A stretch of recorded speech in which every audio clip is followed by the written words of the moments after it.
You might have known some of New Zealand firsts, such as the first country to let women vote or the first man to reach Mount Everest. Do you know that New Zealand is also the place where the 8-hour working day started? This video is about Samuel Parnell, a Kiwi who fought for this right, and the history of New Zealand's Labour Day. Samuel Parnell was born in England in 1810. In 1840, together with his wife, the young carpenter arrived at Britannia Beach, Petone now, in New Zealand as an immigrant. A man he knew from the trip, George Hunter, wanted to hire Parnell to build him a store. Parnell replied to his offer.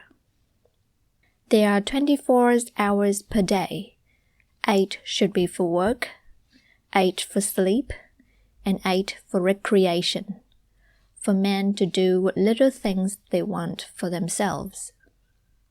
I'm ready to start tomorrow morning at 8 o'clock, but it must be only for 8 hours a day or none at all. Parnell's idea was new and not normal at that time, and Hunter was not happy about that. However, because there were not many skilled carpenters in New Zealand then, Hunter had to accept the condition. Hunter was not the only one who disagreed with the idea. Many workers wanted to work for longer hours. Parnell worked hard to gain the support from other workers, and he also talked to new immigrants. In October 1840, a meeting was held in Wellington to reach an agreement that workers from then on would work 8 hours a day, from 8 a.m. to 5 p.m., and those who disagreed would be thrown into the harbour.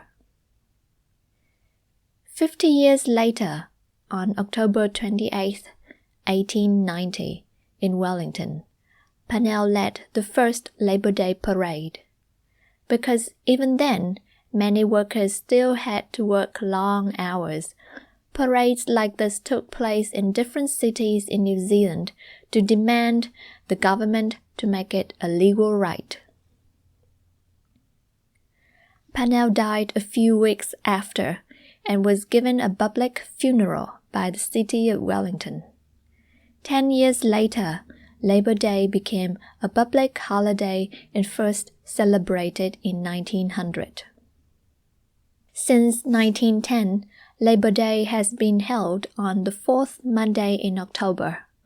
Today, an 8-hour working day is so obvious that celebrating Labour Day has become less about remembering the fight for this right, but more about having a day off to relax and spend time with friends and family. Many Kiwis use this chance to enjoy their spring break by making short trips over the long weekend. Parades and strikes still sometimes take place on or around Labour Day because the fight for better working conditions is a never-ending fight. Now I have one question for you. Samuel Parnell arrived in Britannia Beach in February 1840. Do you remember a very important event in New Zealand history that also happened in February 1840?